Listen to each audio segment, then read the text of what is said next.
I received her letter on the very day the funeral ended.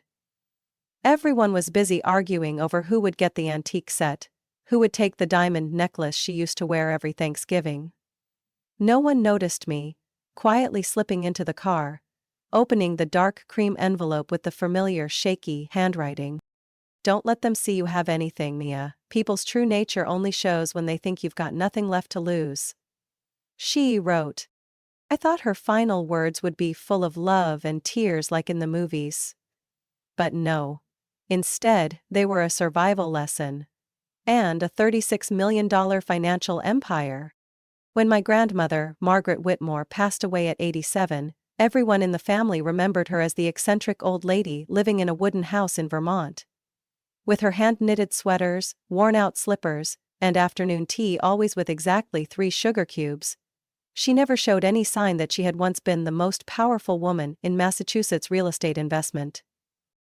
Even my mother, Karen Whitmore Hayes, only saw her as a grumpy, stubborn, and ridiculously stingy old woman. She never gave us a dime when my mom got divorced, never paid for my college tuition, never sent expensive gifts during the holidays.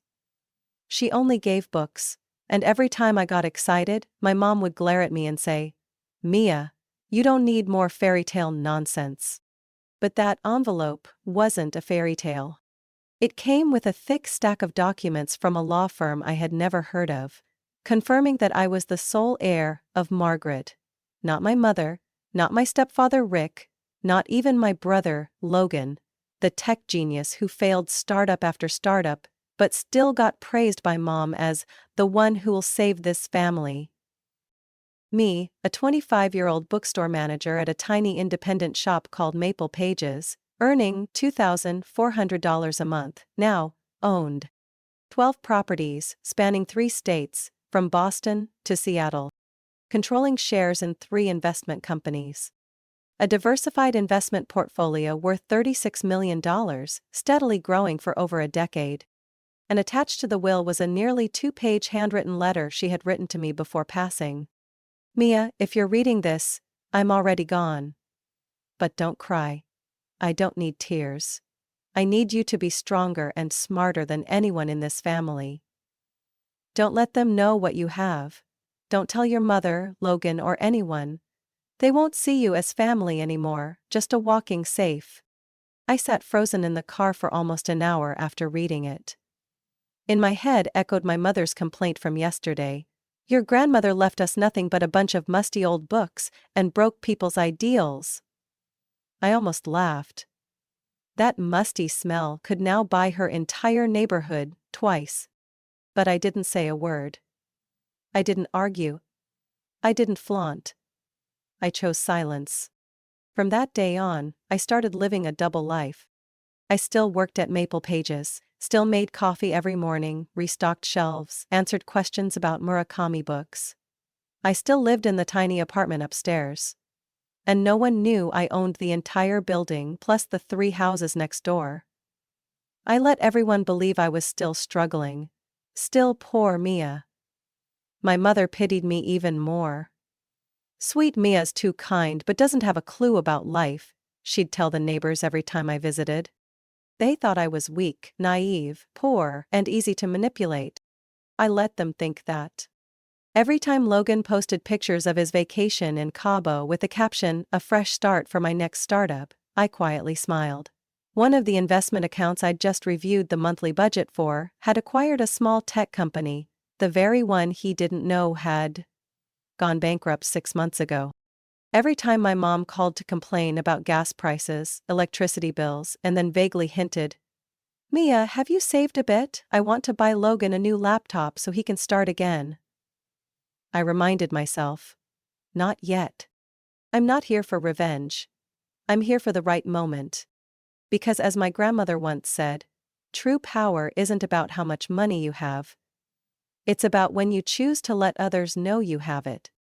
On Monday morning, I made myself a latte with Maple Pages' squeaky old coffee machine, poured it into a chipped ceramic mug, and walked back to the front counter. The electricity bill was barely clipped to the notice board, faded from the sunlight streaming through the dusty window. I stood there, holding the inventory notebook, pretending to be lost in numbers. Just your typical bookstore manager juggling to keep her beloved but fragile job afloat. No one knew that right above this old bookstore was my apartment, redesigned into a discreet meeting room, where I had once signed a $2,300,000 contract to acquire a commercial property in downtown Boston. No one knew that the same computer I used to check inventory was also where I monitored the global investment portfolios of Carter Holdings, one of the shell companies I set up under the name Margaret Legacy Trust.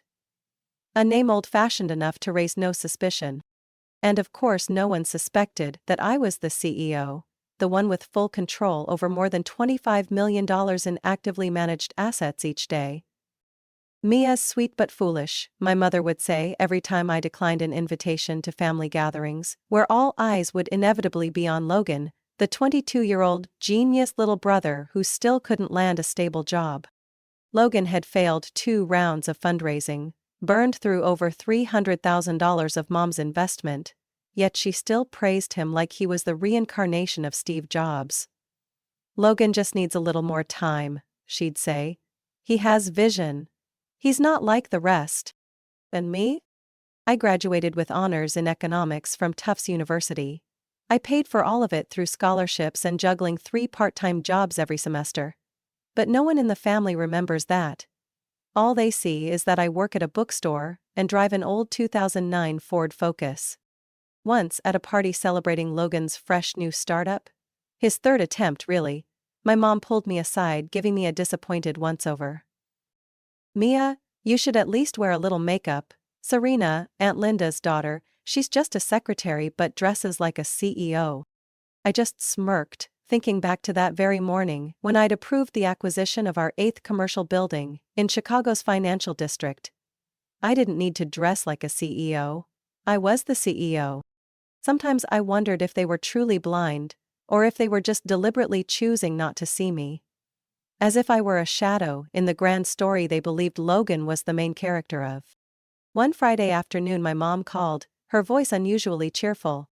"Mia, this weekend Logan's presenting a new idea for a pet connection app. We're throwing a little party. I've invited a few influential people in tech. Make sure you dress nicely, okay?" I pressed my lips together, mentally counting the 3 tech companies I held controlling shares in, one of which had just declined Logan's pitch for funding last week. "I'll stop by. Don't be late like last time, you made me look bad." I hung up, took a deep breath, and opened my laptop. In 10 minutes, I finished reviewing the weekly report from Trident Financial, the finance firm under the holding group I manage. One line stood out. Hayes family. Rising debt. Poor credit. 2 new loans approved in the past month. Hayes family, that's my parents. They had mortgaged the house again. And I, through layers of shell companies, was the one who had acquired that loan. I didn't need threats, I just watched. One evening after work, I stopped by my mom's house, the red brick home in Newton's pricey neighborhood. Inside, the chandelier was still bright, the dinner table laid with imported cheese, Italian wine, and Logan sat with his legs up on the sofa, enthusiastically pitching to a group of potential investors about an app that lets cats pick their food using scent sensors. My mom looked down at me from the stairs, shaking her head. "Goodness, Mia, why'd you drive that old car here? Do you know what the neighbors must think?" "Probably that I'm not living off my mother," I replied. She went quiet, then turned away without a word.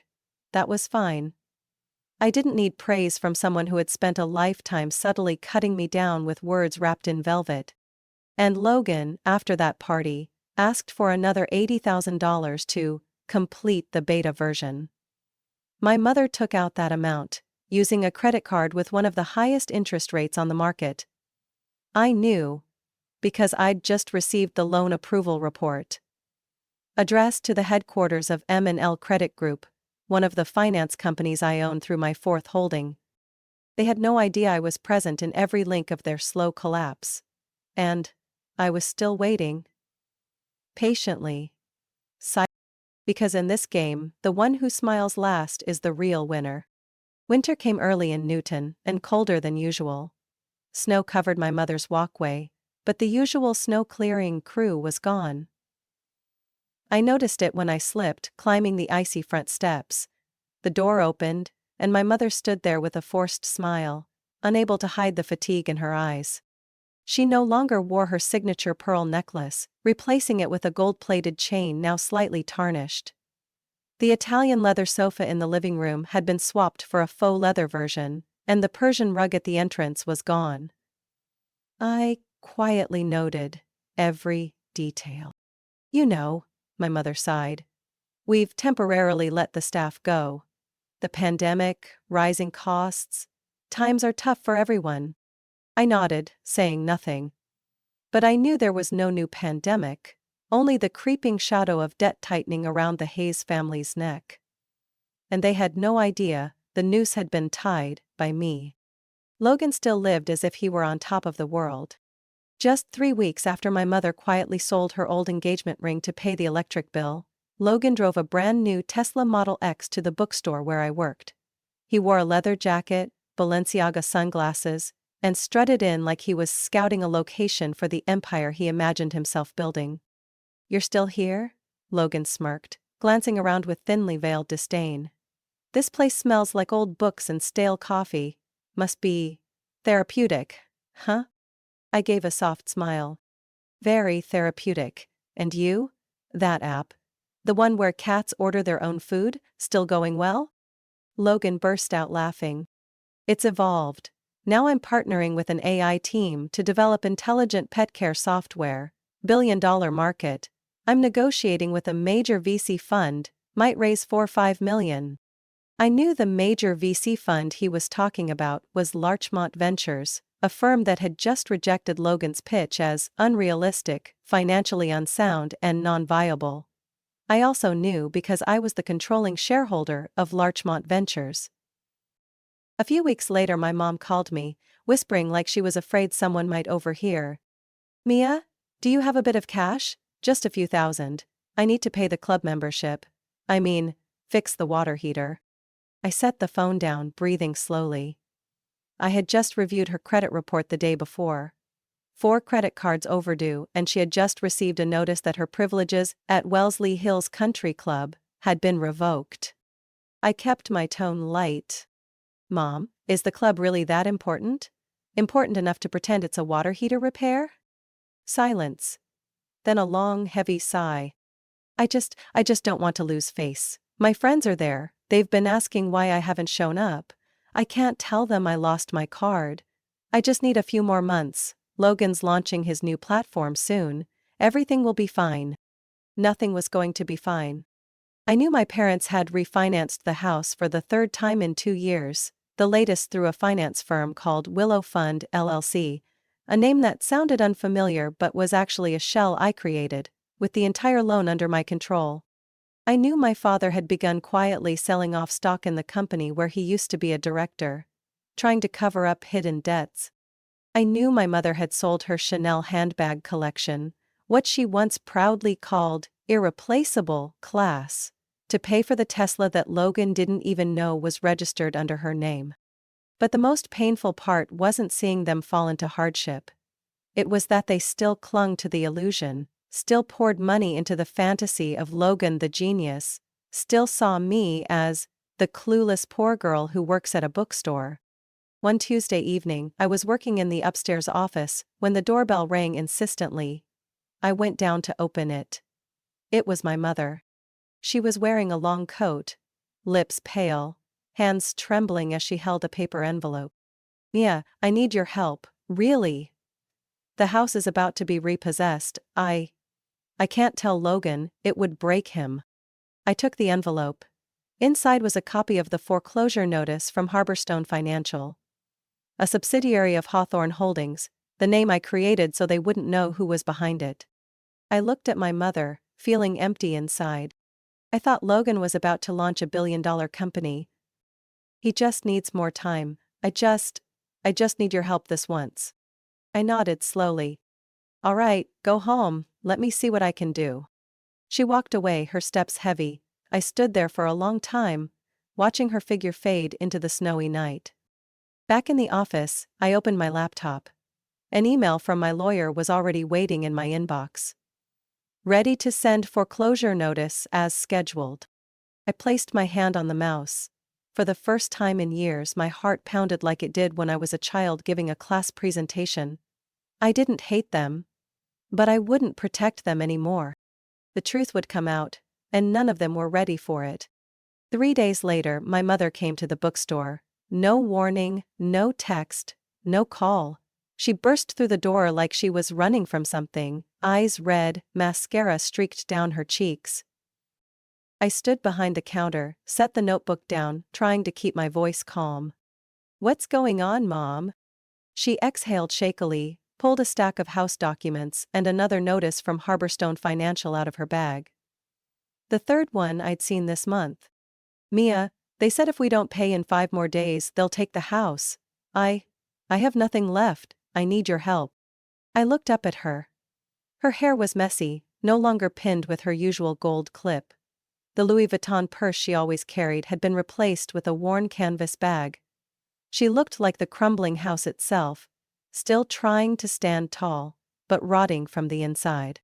I held back the bitter ache rising in my chest, not out of pity, but resentment. All those years, she'd called me incompetent, average, lacking potential. And now she was begging the same daughter she once regretted having, saying she shouldn't have been born. I kept my face calm. "Mom, I work at this bookstore. I make $2,400 a month, after rent, utilities, food." I opened the drawer, pulled out a stack of small bills and counted them. "I have exactly $3,000 saved. Do you need all of it?" She stared at me, stunned. Then her expression turned to anger. "Mia, you can't be this selfish. This is your house too, you grew up there. If we lose it, what do you think will happen to us? Did you think about that when you refinanced the house a 3rd time, to buy Logan that Rolex?" She froze. "He needs to maintain his image for investors. He has a future. He's this family's last hope." "And what am I, Mom?" I asked, still gently. "The good-for-nothing you call when you're desperate? The rest of the time, I'm just the useless bookstore clerk." She fell silent. After a while she started breathing heavily, then slammed her hand on the counter. "I raised you, I fed you, put you through school, and now you're counting dollars on me like a stranger?" I clenched my hands under the counter but smiled.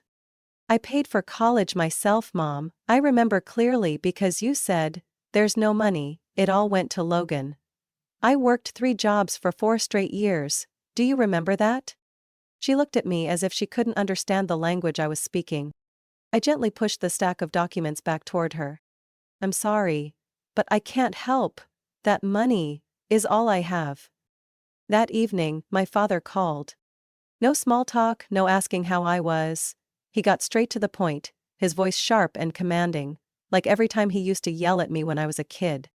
"Mia, your mother said you refused to help. Do you have any idea this family is on the brink?" I leaned back in my chair, looking out the window. Chicago at night glittered outside. My office was on the 39th floor, where every signed contract could shift the fate of an entire bloodline. "I know, but I don't have much to help with either. Did you forget? I just work at a bookstore." "Cut that tone right now," he barked. "This isn't the time for jokes. You're a daughter of this family. You can't let your parents lose everything like this." I stayed silent for a moment, then asked, "What about Logan? Why don't you ask him?" "He's prepping for a new round of funding. He needs to keep up appearances." "Sweetheart, you don't understand. This world is harsh, especially for young men. Logan has to maintain his image." I let out a soft, steel-egged laugh. "And women? They don't need to maintain anything?" My father didn't answer. A minute later his voice dropped, heavy. "If you won't help, then from now on, you're no longer my daughter." I sat still, quietly ended the call. Not a single tear. The next day I received a report from my private attorney. All the Hayes family's credit card debt, mortgages and business loans had officially been acquired by Mia Whitmore Holdings, the shell company I had created. From this day forward, every decision regarding the house, the assets, the credit cards, and even Logan's outstanding student loans were under my control. I texted my lawyer. Begin the process. Send payment demand notice. 10-day deadline. I returned to the bookstore, made myself a cup of mint tea. There weren't many customers. The soft light spilled across the dusty windows. A strange, calm silence filled the air. I sat there, my hand resting gently on a stack of old ledgers, and smiled. They thought I had nothing, and I let them believe that for the past 3 years. But not anymore. The game had begun, and I was the one holding the deck. That morning was cold and gray, the kind of bleakness only found on a day of reckoning. I parked the sleek black Mercedes outside the Suffolk County Courthouse wearing a light brown trench coat, my hair in a neat bun, makeup subtle but deliberate. No one could recognize poor bookstore girl Mia, in the figure seated silently behind the wheel. I arrived 20 minutes early, not to prepare the documents, everything had been ready for days, but to observe. To witness the exact moment the Hayes family would officially fall out of their perfect facade. At exactly 8:41 a.m., Logan's scratched silver Tesla rolled into the parking lot. My parents stepped out, straightening their coats, trying to keep composed faces, though my mother's eyes were bloodshot, and my father walked as if the whole world weighed on his back. Logan still wore sunglasses, dragging a file case behind him without so much as glancing at our parents. They didn't know I was there. To them, I was still just a shadow behind the bookstore counter, far from any real power play. Courtroom 6 was packed, partly media because the name Hayes Enterprises had once been a respected brand in northeastern real estate, and partly finance people curious to see who the main creditor was, the one bringing this family to ruin in just 3 years. Judge Wanda Ellison, known for her no-nonsense stance on high society bankruptcies, entered. She struck the gavel. Civil bankruptcy hearing number 4928, defendants, the Hayes family. She glanced at the file, then looked up. Primary creditor, please confirm your presence. I stood up. A murmur spread through the courtroom like a cold wind. My father whipped around, my mother's mouth fell open, and Logan dropped the phone he was holding. "I'm Mia Whitmore," I said clearly, "the legal representative of Whitmore Holdings, the company that currently owns all of the defendants' outstanding debts, with a total estimated value of $12,700,000. "No way," my mother whispered, her face pale. "Mia, what is this?" my father stammered. "Don't you work at a bookstore?" I turned to them, calm to the point of being unsettling. "I still do. I love reading, but that's not all I am." Judge Ellison nodded. "Please continue, Ms. Whitmore." I opened my briefcase, pulled out the carefully prepared documents and placed them on the table. Over the past 3 years, the defendants have refinanced their house 3 times, taken out 6 large consumer loans from 5 different financial institutions, and accumulated numerous overlapping credit card debts. All current lending entities have been acquired by Whitmore Holdings, and I am the legal representative. "Mia, how could you do this to your own family?" My mother sobbed. "You're my daughter. You said I wasn't your daughter anymore when I refused to give you my last $3,000 in savings. Do you remember that?" The entire room fell silent. I continued. "However, I didn't come here to destroy anyone. I came to offer an opportunity." I placed another folder on the table, sliding it toward the family's lawyer. "This is a debt restructuring proposal. If accepted, all debts will be retained, without further collection, under 3 mandatory conditions." Judge Ellison nodded for me to proceed. I glanced at Logan, then my parents. Condition 1. Logan Hayes will have all access to family credit accounts revoked. He must find a job. No startups, no fundraising, no life-changing ideas.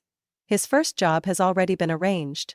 Sales associate at Pet King Pet Store in Roxbury. Hourly wage? $15. "What?" Logan shot up, furious.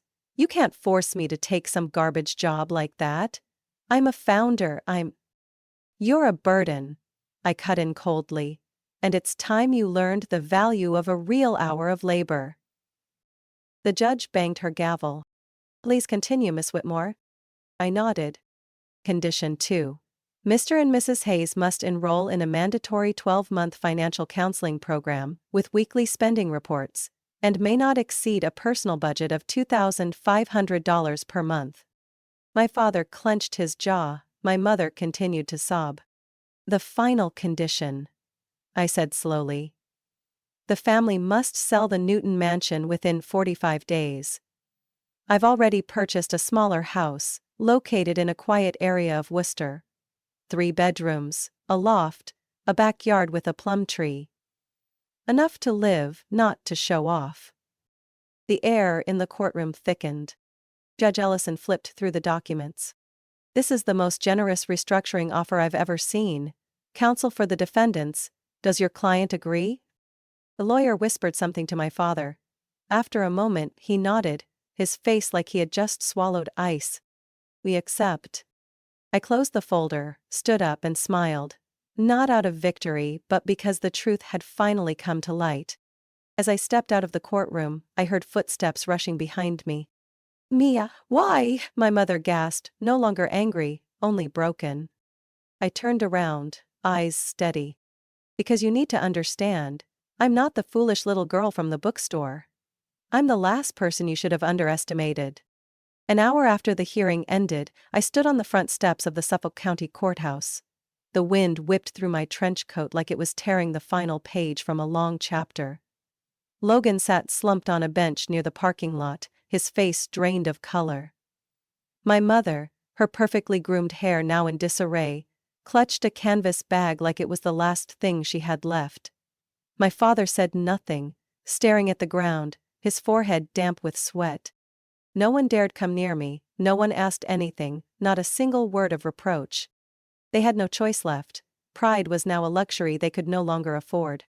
3 days later, I received a confirmation email from the car dealership. Logan's pearl-white Porsche Taycan had been repossessed, and per my instructions, a 2015 ash-gray Toyota Corolla had been delivered to the new address in Worcester. No sunroof, no heated seats, no premium sound system. But enough to get to work, if he was actually willing to go. Logan's message came in at 2:14 a.m., just one line. You've ruined my life. I didn't reply, because he needed to learn that his life wasn't ruined by me, but by the privileges he never deserved in the first place. The mansion in Newton was listed for 20% below market value. I was the buyer, through a small branch of Whitmore Holdings. This time, no corporate signage, no press coverage, just an ordinary real estate transaction. I didn't need anyone to know. I only needed them to know. My mother called one last time before the move. Mia, I just want to ask, why Worcester? Her voice was hoarse, stripped of bitterness, with no trace of threat. I smiled softly through the phone. Because it's quiet, and affordable. But, I don't belong in a place like that. I used to think the same about myself when you said I wasn't classy enough to sit at the Blackwell family table. Silence stretched. Then she said something I never thought I'd hear from her. I'm sorry. I didn't know if it was sincere or simply born of desperation, but I didn't need to find out. I just replied quietly. I hope that for the first time in your life you live in reality, no illusions, no lies. The following week, I attended a high-end fashion exhibition in New York, not to shop, but to meet the designer behind the brand Elysian, the label that had produced the frilly green dress my mother forced me to wear to Logan's honor party last year. At the time she had said, "You have to wear this, it makes you look expensive. At least it'll make people think you have some value." I didn't argue. I endured the judgmental looks, the whispers behind my back, and the feeling of being shackled in lace and gemstones. But today was different. I shook hands with the designer, handed him the acquisition folder. Whitmore Holdings had just officially acquired the entire Elysian brand, and the first thing I did was issue an internal notice to discontinue the Glimmergrace line. The very green dress model. After the meeting I called my mother. She picked up on the 5th ring. That green dress, I began, that design is gone, Permanently. What? I bought the company. And I've eliminated the model you once made me wear. It's ugly. In every sense of the word. Mia, did you do this to get back at me? No. I did it to end an era. One where I had to endure humiliation in the name of family love. She went silent. I hung up, not needing a response. Over the next 3 months, I received regular reports from the financial oversight firm managing the Hayes family. Logan lasted 2 weeks at his job before quitting, citing a toxic work environment. My father attempted to apply for an emergency loan from another bank but was denied because Whitmore Holdings had already flagged his credit as high risk. My mother unexpectedly became a gardener. For the first time in her life, she pulled weeds with her own hands instead of pressing a button to call the staff. I didn't intervene anymore. I had done my part, the rest was their choice. One Saturday afternoon, I returned to the bookstore. Not as the employee but as the actual owner. I placed the old photo frame of me and Grandma Margaret in the center of the table, behind it a white curtain gently swaying. I sat down, held a cup of tea and closed my eyes. No more anger. No more pain. Just a quiet sense of peace, slowly spreading in my chest.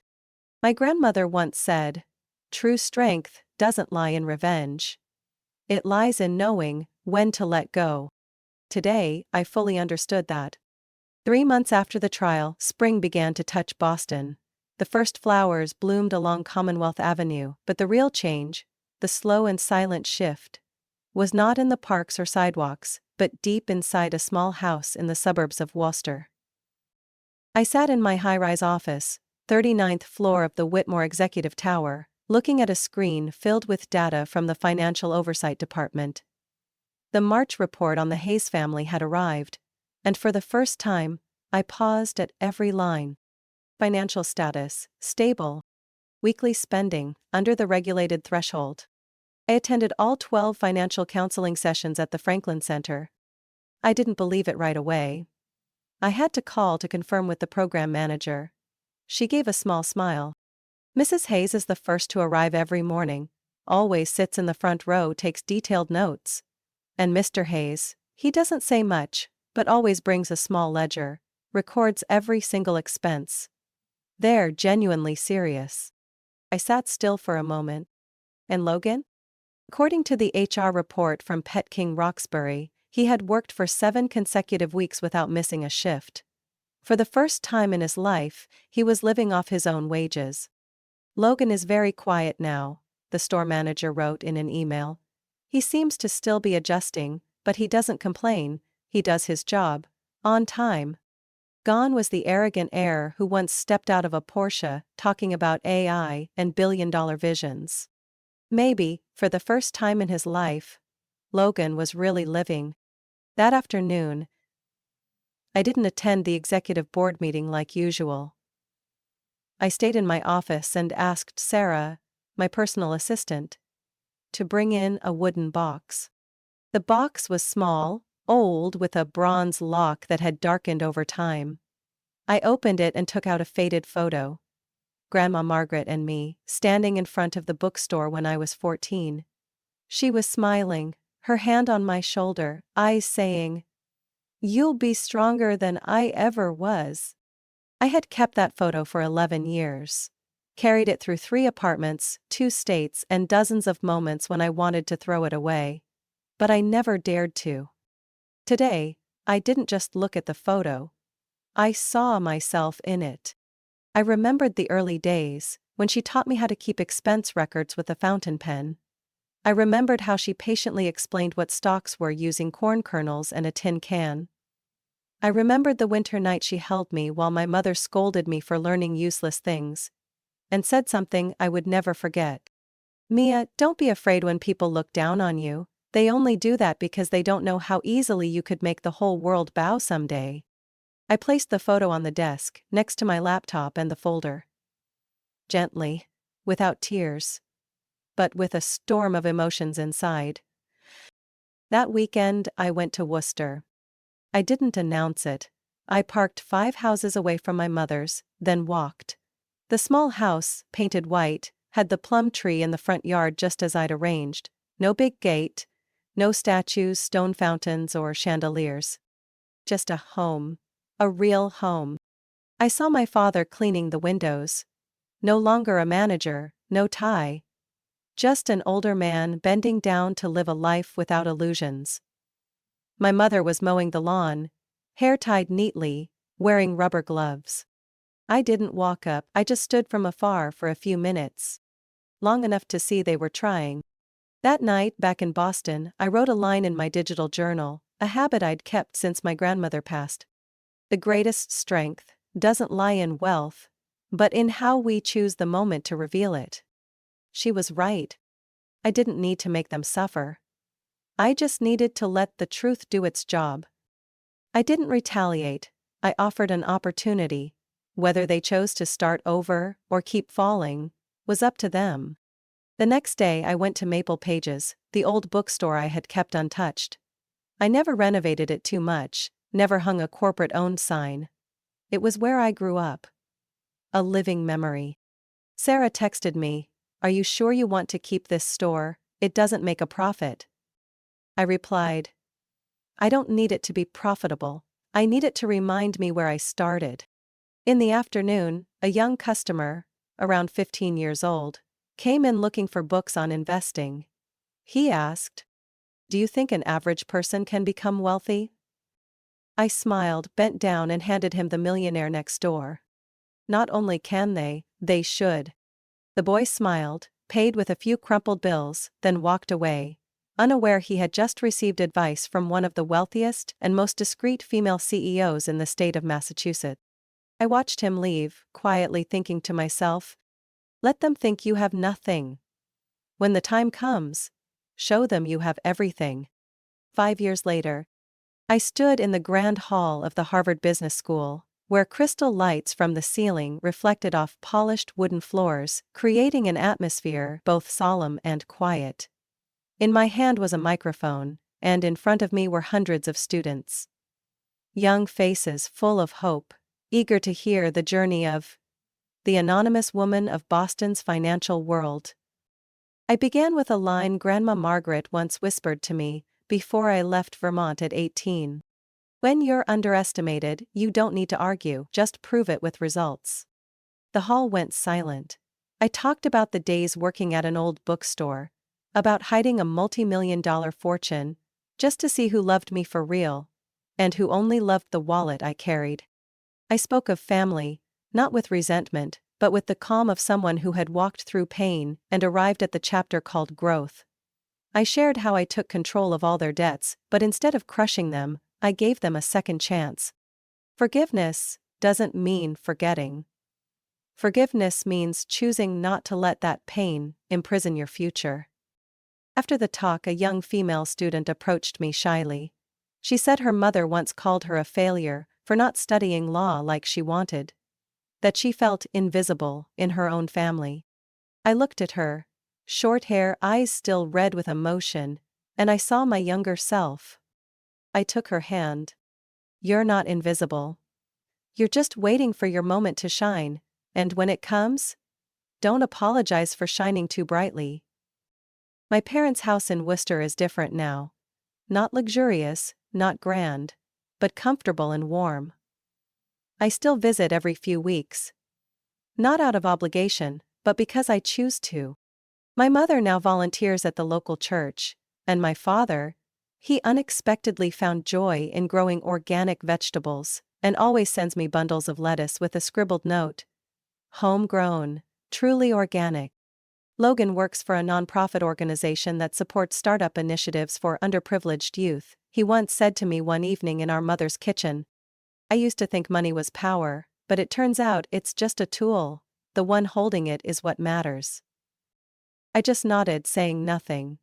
Because I knew he had finally understood something it took me nearly a lifetime to learn.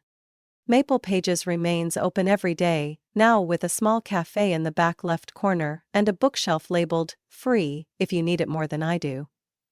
I no longer work there directly, but I still come in every week, sit in my old corner and read a random book. To remember the journey I'd taken. On the center wall, I've hung a photo of me and Grandma Margaret, next to a small plaque that reads, "True strength doesn't lie in wealth, but in how we choose to reveal our dignity." Now, I no longer live in two worlds. I don't have to hide and I don't need to flaunt. I am Mia Whitmore, the woman once deemed unremarkable, once overlooked by her own family, once drowned in the false glow of someone else's spotlight. And now, I am the keeper of my own light. Sometimes late at night, when the city is quiet and only a few skyscraper lights flicker in the dark, I sit on the balcony of my apartment, sip a cup of mint tea, and whisper a silent thank you to the past. Thank you for not believing in me. Thank you for underestimating me. Because of that, I learned to believe in myself. Without anyone's permission. And if you, the one reading this, have ever been told you're not enough, remember this. Your silence today may be the loudest echo of tomorrow. Be patient. Your moment will come. Mia's story is not just a journey to reclaim justice from an unfair family. It's a powerful testament that a person's value doesn't lie in recognition from others, but in how they choose to face pain and grow from it. In real life, many have been underestimated or dismissed just because they didn't fit expectations or didn't show off.